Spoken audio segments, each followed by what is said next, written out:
జిల్లా ప్రజలందరికీ నమస్కారం.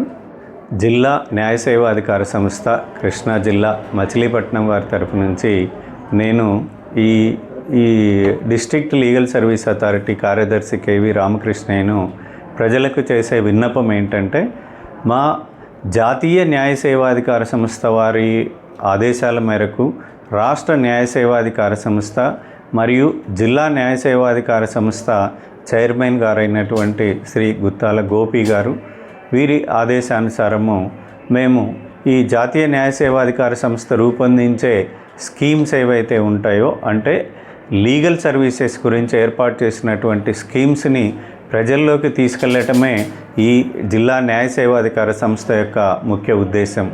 దాంట్లో భాగంగా మనము ఈ పిల్లలకు సంబంధించినంత వరకు ఇటీవల దేశవ్యాప్తంగా ప్రత్యేకంగా మన జిల్లా రూరల్ ఏరియాస్లో బాల్య వివాహాలు ఎక్కువగా జరుగుతున్నట్లు మా దృష్టికి వస్తుంది.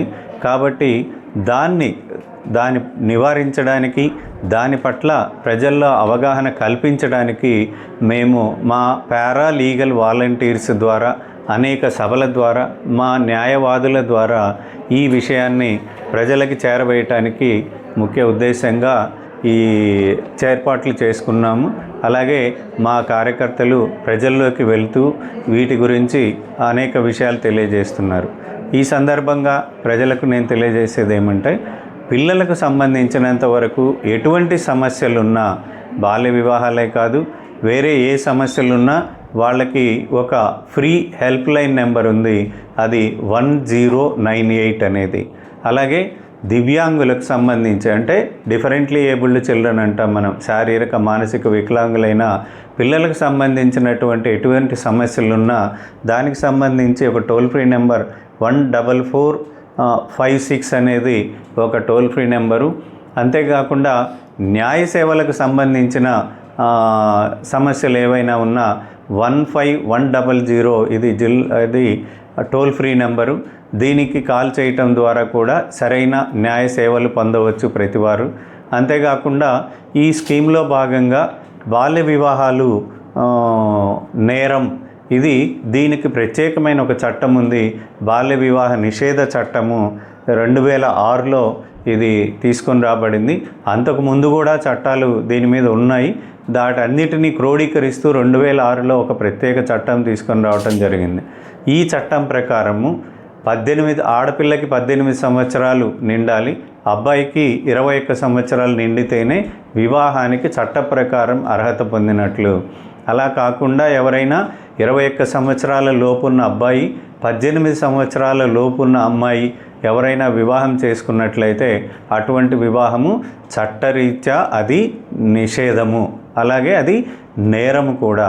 అటువంటి నేరాలకి దీని చట్టం ప్రకారం 2 సంవత్సరాల వరకు జైలు శిక్ష లేదా 2 లక్షల వరకు జరిమానా విధించే అవకాశం ఉంది.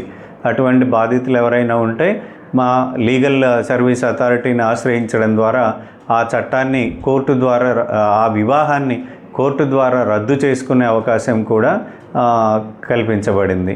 ఎందుకు ఇటువంటి ఒక చట్టం తెచ్చారు అని కానీ మనం ఆలోచించినట్లయితే, చిన్న వయసులో వివాహాలు చేయటం వల్ల ఈ ఆడపిల్లలు వాళ్ళ బాల్యాన్ని కోల్పోవడము, అలాగే శారీరకంగా మానసికంగా తగినంత పరిణతి చెంది ఉండకపోవడం వల్ల వివాహానంతరము వాళ్ళు ఈ పునరుత్పత్తి కార్యక్రమంలో పాల్గొనటము, దీనివల్ల కూడా వాళ్ళకి శరీరం సహకరించకపోవడము, ఆరోగ్యవంతమైన పిల్లలు జన్మించకపోవడము, లేదా భర్తకు ఏదైనా కమ్యూనికబుల్ డిసీజెస్ ఉంటే వీళ్ళకి రావటము, వీళ్ళ చదువు ఆగిపోవటము, వీళ్ళ యొక్క తదుపరి చదువు ఆగిపోవటం వల్ల మంచి ఉన్నతమైన స్థితికి ఎదగటానికి ఉన్న అవకాశాలు తగ్గిపోవటము, దానివల్ల వీళ్ళు ఎప్పుడైతే ఉన్నత విద్యకి లేదా ఇటువంటి వాటికి దూరం అవుతారో వాళ్ళ ఎర్నింగ్ కెపాసిటీ తగ్గిపోవటం అనేది దేశానికి కూడా ఆర్థికంగా నష్టము కలుగుతుంది.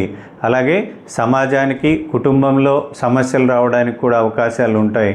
కాబట్టి బాల్య వివాహాలు అనేవి చట్టరీత్యా నేరము.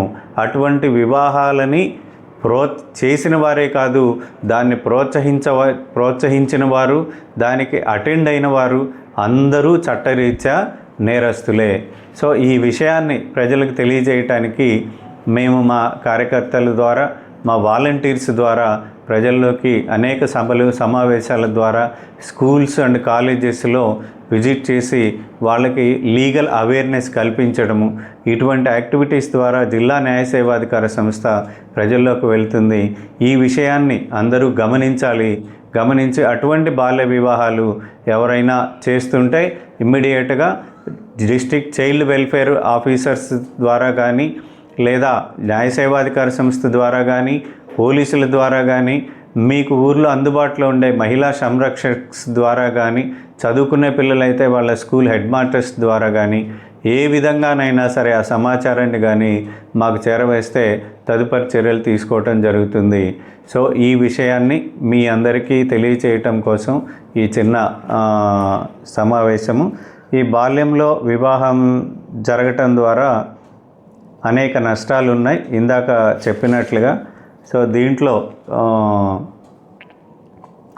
ఎవరెవరికి ఫిర్యాదు చేయొచ్చు అన్నప్పుడు జిల్లా స్థాయిలో అయితే జిల్లా కలెక్టర్ గారికి, డివిజనల్ స్థాయిలో ఆర్డీఓ గారికి లేదా సబ్ కలెక్టర్కి, ప్రాజెక్టు స్థాయిలో అయితే చైల్డ్ డెవలప్మెంట్ ప్రాజెక్ట్ అధికారులకి, మండల స్థాయిలో తహసీల్దారులకి, అలాగే ఐసిడిఎస్ పర్యవేక్షకులు ఎవరైనా ఉంటే వాళ్ళకి కానీ, గ్రామ స్థాయిలో పంచాయతీరాజ్ శాఖ యొక్క పంచాయతీ కార్యదర్శులు మరియు రెవెన్యూ శాఖ యొక్క గ్రామ పరిపాలనా అధికారులు, వీళ్ళందరికీ ఎవరికైనా సరే దాని మీద రిపోర్టు చేయవచ్చు.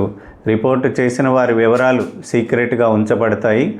సో ఈ విధంగా మనం బాల్య వివాహాల్ని అడ్డుకుందాం, దేశాన్ని కాపాడుదాం, ఆ కుటుంబాలకు కూడా మనము కొంత సేవ చేసినట్లుగా అవుతుంది. ఈ విషయాన్ని మీ అందరికీ తెలియచేస్తున్నాను. సో అటువంటిది ఏదైనా మీ చుట్టుపక్కల జరుగుతున్నట్లయితే బాల్య వివాహాలు లేదా బాండెడ్ లేబర్ కానీ, చైల్డ్ లేబర్ కానీ ఖచ్చితంగా మా దృష్టికి తీసుకొని రండి అని మీకు మరొకసారి విజ్ఞప్తి చేస్తున్నాను. Thank you very much.